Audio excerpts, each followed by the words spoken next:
اب یہاں پر میں کسی محدث کا فتویٰ، کسی محقق کا فتویٰ، کسی حکومتی ملے کا فتویٰ، کسی روزی روٹی چلانے والا دین سے اس کا فتویٰ نہیں، امیر المؤمنین سیدنا عمر ابن خطاب رضی اللہ تعالیٰ عنہ کا فتویٰ صحیح بخاری سے پیش کرنے لگا ہوں۔ انٹرنیشنل نمبرنگ کے مطابق صحیح بخاری میں 6830، سیدنا عمر کا جب آخری حج تھا تو آپ کو کسی نے آ کر خبر دی، اس کے بعد آپ شہید ہو گئے، کہ لوگوں میں یہ چیما گوئیاں ہیں کہ جب عمر مر جائے گا تو ہم فلاں شخص کو اپنا خلیفہ بنا لیں گے، خود ہی چن لیں گے۔ اب یہ فلاں کون ہے، اس کو تلاش کرنا، یہ فلاں کون تھا خلافت کا لالچی، یہ آپ کے لیے اسائنمنٹ ہے۔ فلاں شخص کی ہم بیعت کر لیں گے۔ حضرت عمر کو اتنا غصہ آیا کہ مسلمانوں کے مشورے کے بغیر، صحیح بخاری 6830، بڑی لمبی حدیث ہے، حضرت عمر فاروق رضی اللہ تعالیٰ ممبر پر چڑھے اور ابن عباس کہتے ہیں کہ میرا گھٹنا جو ہے نا وہ بالکل ممبر کے ساتھ ٹچ تھا جب میں نے یہ حضرت عمر کا خطبہ خود سنا، اور حضرت عمر اتنے غصے میں تھے، میں نے کہا کہ آج تو یہ، بلکہ صحیح بخاری اسی حدیث میں آتا ہے کہ عبد الرحمن بن عوف کہتے ہیں کہ آپ تو عرفات کے میدان میں خطبہ دینے لگے، تو میں نے کہا امیر المومنین یہاں پر ہر طرح کے لوگ موجود ہیں، کوئی پڑھ لکھے ہیں، کوئی ان پڑھ ہے، تو آپ کی بات کا کوئی اور مطلب نہ لے لیں، آپ صبر کریں، مدینہ جا کے خطبہ دیں۔ تو مدینہ شریف جا کر پہلا کام حضرت عمر نے خطبہ دیا 6830، بڑی باتیں ارشاد فرمائی، اور پھر اس میں ارشاد فرمایا ورڈ بائی ورڈ، لفظ بائی لفظ حضرت عمر کے الفاظ، صحیح بخاری 6830۔ دیکھو، خیال رکھنا کہ کوئی شخص بھی بغیر مسلمانوں کے مشورے کے اور بغیر اتفاق رائے کے تم پر مسلط نہ ہونے پائے، ورنہ اس کا انجام قتل و غارت ہوگا۔ اور وہ آپ نے دیکھا کتنی قتل و غارت ہوئی، حضرت حسین کو شہید کیا گیا، واقعہ ہررا ہوا، پھر خانہ کعبہ کو جلایا گیا، پیچھے کیا رہ گیا، مکے کی حرمت پامال، مدینے کی حرمت پامال، اہل بیت کی حرمت پامال، اس سے زیادہ کیا کر سکتا تھا؟ اور حضرت عمر نے پہلی پیشن گوئی کی تھی مسلمانوں کے مشورے، تو وہ تلوار کے زور پہ کیا گیا۔ وہ میرا پورا لیکچر سن لیں، صحیح بخاری کے اندر موجود ہے حدیث اور کتابوں کے اندر، کہ تلوار کے زور پر زبردستی بیعت لی گئی اور صحابہ نے مخالفت کی، لیکن نہیں کسی کی سنی گئی، والعیاذ باللہ تعالی۔ یہ تو تھے 3 سیاہ کارنامے۔ اب آخر میں یزید ابن معاویہ کے چمچے جو آج کل دنیا میں موجود ہیں، ظاہر حق اور باطل ہمیشہ رہے گا، وہ 3 جھوٹے دفاع اس کی طرف سے کرتے ہیں۔ اب ان چیزوں کا تو ان کے پاس جواب نہیں ہے نا، تو کہتے ہیں یہ تو ہے ٹھیک ہے، لیکن اس کی فضیلتیں بھی آئی ہیں، وہ میں پوسٹ مارٹم کرنے لگا ہوں کس طرح وہ امت کو دھوکہ دیتے ہیں۔ لیکن ایک دفعہ دروشی پڑھ لیجئے، اللہم صلی علی محمد وعلی آل محمد کما صلیت علی ابراہیم وعلی آل ابراہیم انک حمید مجید، اللہم بارک علی محمد وعلی آل محمد کما بارکت علی ابراہیم وعلی آل ابراہیم انک حمید مجید۔ پہلا جھوٹا دفاع، وہ جی قسطنطینیہ، یہ عربی میں قسطنطینیہ ہے، اردو میں ہم قسطنطنیہ کہتے ہیں، اس کی بشارت یزید پر فٹ ہوتی ہے کہ جو پہلا لشکر قسطنطنیہ پہ حملہ کرے گا تو وہ بخشے جائیں گے۔ آج کل اس قسطنطینیہ کا نام ہے استنبول، ترکی کا شہر ہے، ترکی کا استنبول، بعد میں اس کا نام رکھا گیا۔ استنبول کا مطلب ہے اسلام ان بلک، اسلام کا گڑھ۔ تو پہلے یہ کیسر روم، جو رومن امپائر دنیا کی سب سے بڑی امپائر تھی، جو جنگ یرموک میں گھٹنے ٹیک گئی سیدنا عمر کے سامنے، یہ اس کا گڑھ تھا قسطنطینیہ۔ اب وہ حدیث سن لیں کس طریقے سے یہ دھوکہ دیتے ہیں۔ صحیح بخاری میں انٹرنیشنل نمبرنگ کے مطابق 2924 نمبر حدیث ہے کہ آپ صلی اللہ علیہ وسلم نے ارشاد فرمایا، میری امت کا پہلا لشکر جو کیسر روم کے شہر پر جنگ کے لیے جائے گا، اللہ نے ان کی مغفرت کر دی ہے۔ صحیح بخاری 2924، اس میں قسطنطینیہ کا ذکر ہی کہیں موجود نہیں ہے، کیسر روم کا شہر۔ اور حضور صلی اللہ علیہ وسلم کے زمانے میں کیسر روم کا شہر جو تھا حمص تھا۔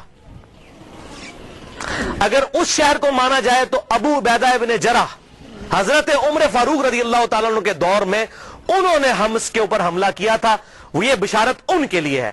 یزید کی پیدائش سے بھی 20 سال پہلے کی بات، 15-20 سال پہلے کی۔ لیکن وہ کہتے ہیں نہیں جی حمص پہ حملہ کرنے سے پہلے کیسر روم وہاں سے بھاگ کے قسطنطنیہ میں چلا گیا تھا۔ ٹھیک ہے، اسی تو پیچھے نسنے جناب، تو ہم چھڑ دیں نہیں، چور نو گھر تک پہنچا کے آوانگے۔ تو اس لیے یہ ابو عبیدہ بن جرح کے لیے بشارت نہیں ہے، کیونکہ ابو عبیدہ ابن جرح نے جب حملہ کیا تو وہ پہلے کیسے روم اپنا دارالخلافہ چھوڑ کے قسطنطنیہ میں چلا گیا تھا. چلو دی for the sake of argument agri.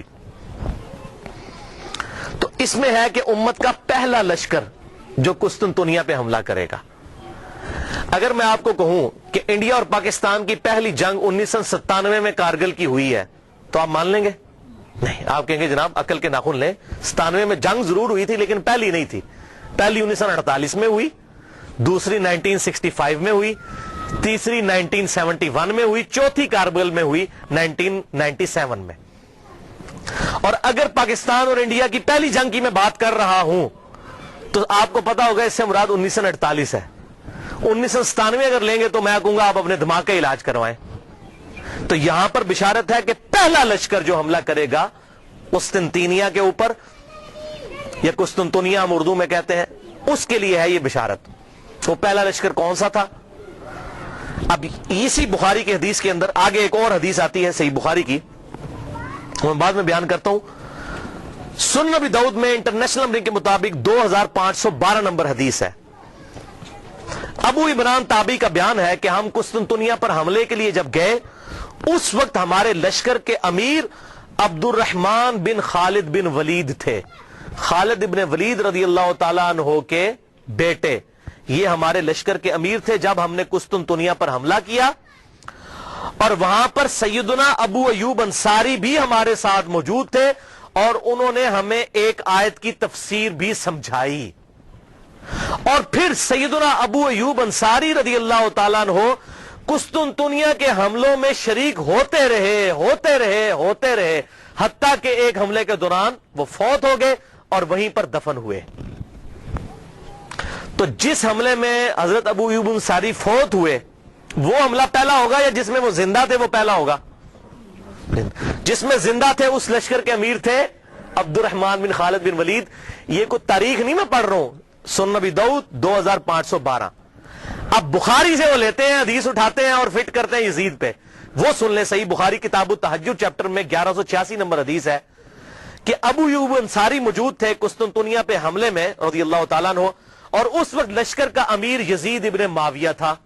یہ 54 ہجری کی بات ہے کیونکہ اس وقت امیر معاویہ مسلمانوں کے حاکم تھے, انہوں نے اپنے بیٹے کو لشکر کا امیر بنایا. یہ 54 ہجری کا واقعہ ہے. اور اسی حدیث میں موجود ہے ابو ایوب انصاری رضی اللہ تعالیٰ عنہ اسی حملے کے دوران جس میں امیر لشکر یزید تھا فوت ہو گئے. تو جس حملے میں وہ فوت ہوئے وہ لشکر پہلے ہے, یا جس میں وہ زندہ تھے اور حدیثیں بیان کرتے رہے وہ پہلے ہے؟ اور اس میں اس کے بعد کتنے حملے ہوئے؟ یہ بھائی یزید والا لشکر 7واں یا 8واں لشکر تھا, اور وہ جو میں نے پہلے بیان کیا وہ بھی پہلا نہیں تھا, وہ دوسرا تھا. پہلا لشکر جو یزید سے بہت پہلے 33 ہجری میں جب ابھی یزید کی عمر 5-6 سال تھی اس وقت پہلا لشکر حملہ آور ہوا, اور اس کا ذکر موجود ہے احادیث کی کتابوں کے اندر. وہ میں حوالہ بھی دے دیتا ہوں. یہاں پر میں ایک بات بتا دوں, قسطنطنیہ پھر فتح کسی سے بھی نہیں ہوا, نہ صحابہ سے, نہ تابعین, نہ تبع تابعین, نہ تبع تابعین. یہ جا کر تقریباً پھر 9ویں صدی کے اندر 800 سال کے بعد سلطان محمد فاتح نے قسطنطنیہ فتح کیا تھا, 900 سال کے بعد. تو فتح ان سے نہیں ہوا, لیکن بشارت پہلے حملہ کرنے والے کے لیے تھی, فتح کی اس میں گارنٹی نہیں تھی. تو اس حوالے سے ایک پوری بک ریسرچ پیپر آ چکا ہے. شیخ زبیر لیزئی رحمہ اللہ کے شاگرد ہیں, اس دور کے بہت بڑے محقق ہیں. ہے ویسے شیخ زبیر لیزئی صاحب سے عمر میں بڑے ہیں, وہ میں ان سے ملا ہوں, پیور جینٹل مین ہے.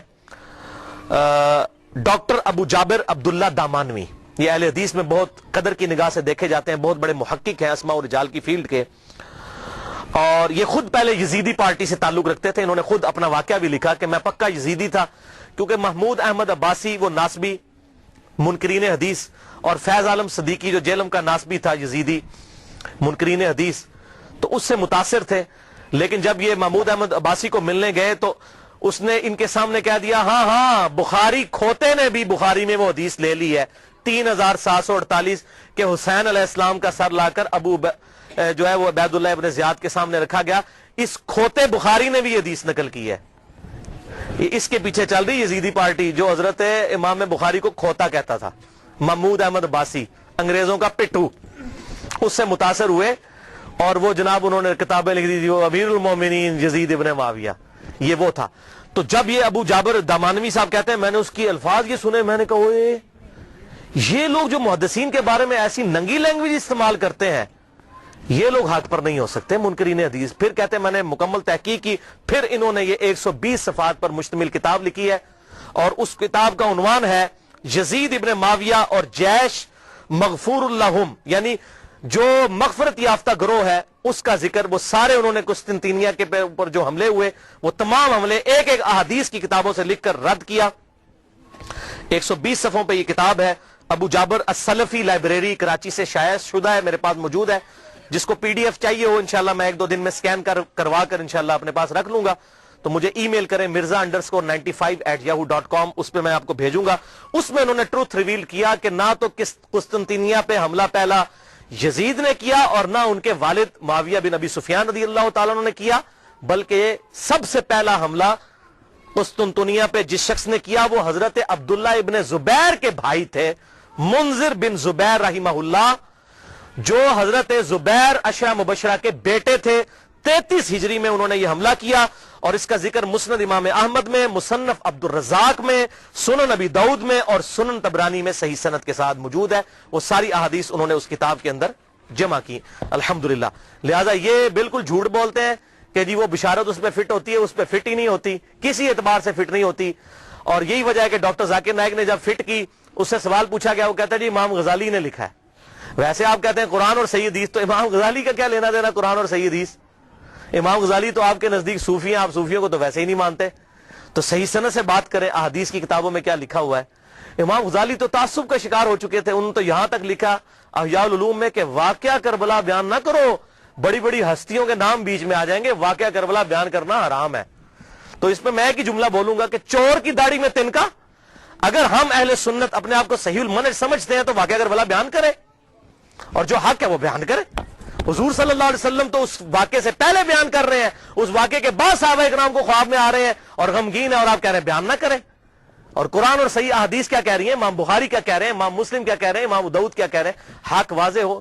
اب مجھے بتائیے اہل حدیث کا شاید ہی کوئی پلیٹ فارم ہو جس پر یہ حدیث ترمذی کی بیان نہ ہوتی ہو کہ جب حضرت عمر نے حج تمتع پر پابندی لگا دی تھی تو عبداللہ بن عمر نے کہا کہ میرے باپ پہ شریعت تو نازل نہیں ہوئی ہے، تو معاذ اللہ اس کا کیا مطلب ہے کہ ہم حضرت عمر کی توہین کر رہے ہوتے ہیں؟ نہیں۔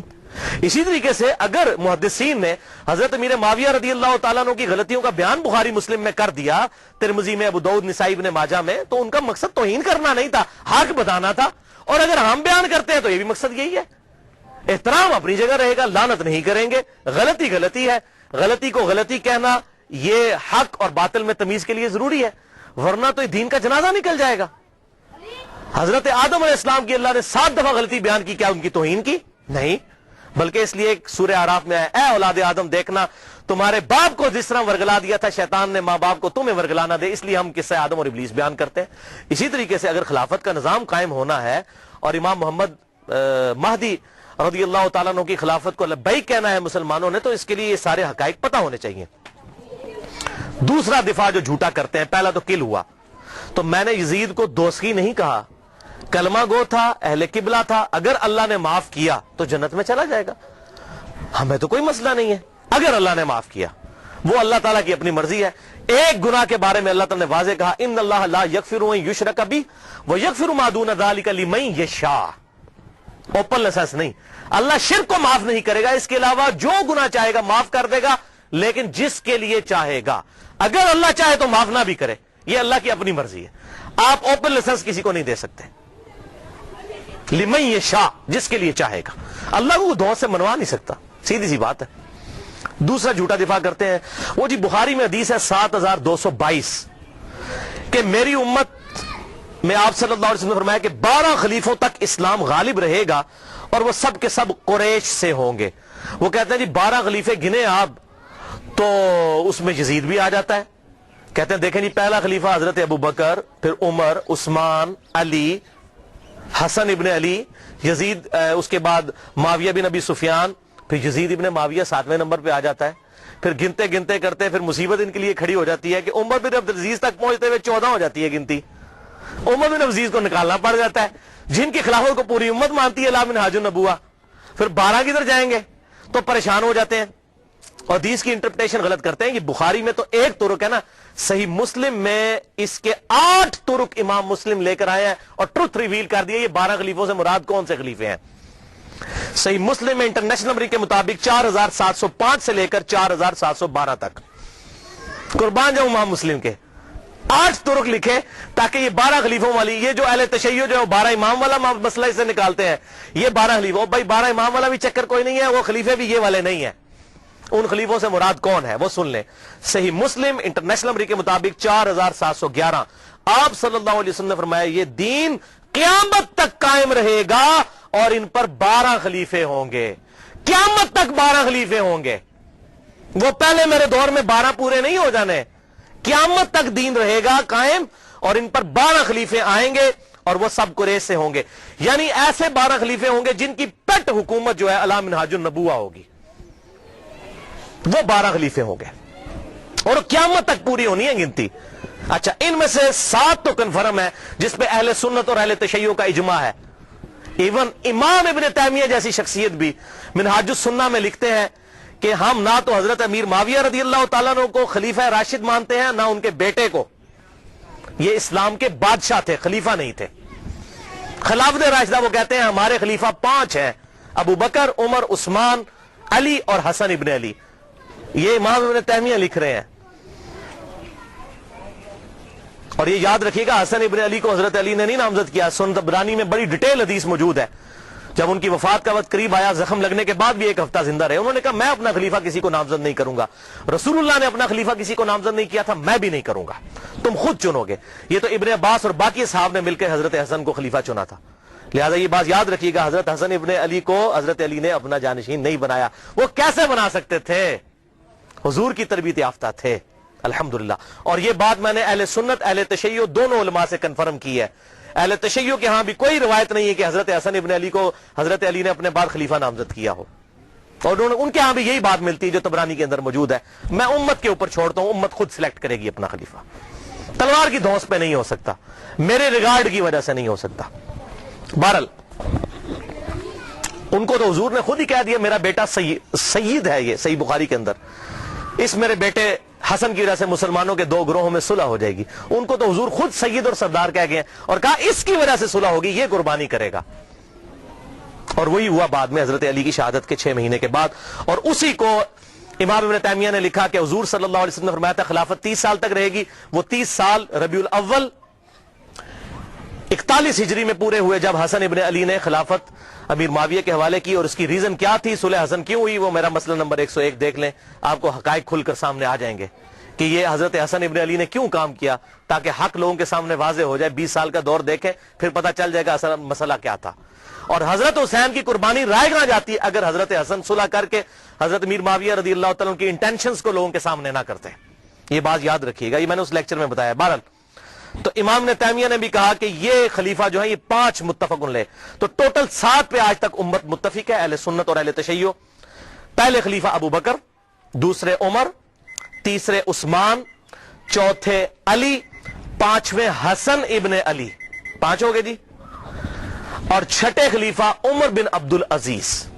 یہ 6 ہیں علی منہاج النبوہ. اور 12ویں خلیفہ امام محمد مہدی, جن کے بارے میں اہل سنت اور اہل تشیع کے ہاں کامن احادیث موجود ہیں. سنن نبی داؤد میں پورا چیپٹر ہے, مسند امام احمد کے اندر پورا چیپٹر موجود ہے کہ اس وقت تک قیامت قائم نہیں ہوگی جب تک کہ میری بیٹی فاطمہ کی اولاد میں سے میرے ہی نام پر محمد بن عبداللہ, جس کے باپ کا نام میرے باپ کے نام پر ہوگا, جس کی ماں کا نام میرے ماں کے نام پر ہوگا, جب تک وہ شخص نہ پیدا ہو جائے جو پوری دنیا کو انصاف سے بھر دے گا, اس وقت تک قیامت قائم نہیں ہوگی. کیونکہ اللہ تعالیٰ کا وعدہ ہے هو الذی ارسل رسولہ بالہدی ودین الحق لِيُظْهِرَهُ عَلَى الدِّينِ كُلِّهِ وَلَوْ كَرِهَ الْكَافِرُونَ وَلَوْ كَرِهَ الْمُشْرِكُونَ. وہی اللہ ہے جس نے اپنے محبوب صلی اللہ علیہ وسلم کو دین حق الہدا یعنی قرآن اور دین حق کے ساتھ مبعوث کیا تاکہ سارے ادیان پر غالب کر دے. اور یہ غلبہ قرب قیامت میں امام محمد مہدی کے ذریعے ہونا ہے. حضور کی بشارتیں موجود ہیں, وہ ہوں گے 12ویں خلیفہ. تو 7 کنفرم ہے, اس دوران وقتاً فوقتاً اچھے خلیفہ آئیں گے. تو یہ قیامت تک کا ذکر ہے. لہٰذا اس حوالے سے جو لوگ ڈیفینڈ کرنے کی کوشش کرتے ہیں, کبھی حضرت معاویہ کو بیچ میں شامل کرتے ہیں, ایسا معاملہ ہے نہیں ہے. خود سارے اہل سنت لکھتے گئے کہ حضرت میر معاویہ رضی اللہ تعالیٰ عنہ اسلام کے خلیفہ راشد نہیں ہیں بلکہ خلافت راشدہ ابو بکر، عمر، عثمان و علی اور حسن ابن علی، وہ 30 سال مکمل ہوئے، وہ انشاءاللہ آگے حدیث آ بھی جائے گی۔ اور یہ ساری بحث شیخ البانی رحمہ اللہ نے سلسلہ احادیث صحیحہ میں انٹرنیشنل نمبر کے مطابق 459 نمبر حدیث کے تحت بھی کی ہے۔ اب تیسرا اور آخری جھوٹا دفاع جو آج کل مارکیٹ میں آیا ہے تازہ تازہ، اور یہ آخری ان کے پاس حربہ تھا، میں نے کہا اس کو بھی میں انشاءاللہ کلیئر کر دوں۔ وہ ایک حدیث پیش کرتے ہیں المعجم الکبیر طبرانی سے، جلد 11 صفحہ 88، انٹرنیشنل نمبر کے مطابق 11138۔ سلسلہ احادیث صحیحہ میں شیخ البانی 3270 نمبر حدیث یہ لے کر آئے، اور 459 نمبر حدیث کے تحت بھی یہ ساری بحث کی، اور اسی کو بنیاد بنا کر کچھ لوگوں نے میرے پمفلٹ کا جواب دینے کی کوشش کی، حالانکہ یہ 50 حدیثوں میں سے ایک حدیث کو بھی ایڈریس نہیں کیا۔ سوال گندم، جواب چنا، اور اس کو لے کر، اور وہ جب 50 حدیثوں کی بات کرتے ہیں کہتے ہیں جی ہمارے پاس ان حدیثوں کے جواب نہیں ہے، اللہ کے سپرد معاملہ۔ تو اللہ کے سپرد ہے تو آپ جگہ جگہ کیوں یزید کو جنت کی بشارتیں جھوٹی دیتے جا رہے ہیں؟ ہمیں کہتے ہیں آپ نے کیوں چھیڑا؟ میں آپ کو قسم اٹھا کے کہتا ہوں جب تک ڈاکٹر ذاکر نائک نے یہ مسئلہ نہیں اٹھایا تھا مجھے تو اس مسئلے کی کوئی تحقیق بھی نہیں تھی، میں نے بعد میں تحقیق کی۔ مسئلہ انہوں نے اٹھایا، ہم تو جواب دے رہے ہیں، جوتیاں ہمارے سر پہ مارتے ہیں، رونے پہ بھی بوندی ڈالتے ہیں کہ یہ مسئلے کیوں اٹھاتے ہیں؟ مسئلے تو آپ نے اٹھایا، اگر نہ آپ اٹھاتے اور امت کے اجماع کو نہ توڑنے کی کوشش کرتے ہم کبھی بھی جواب نہ دیتے۔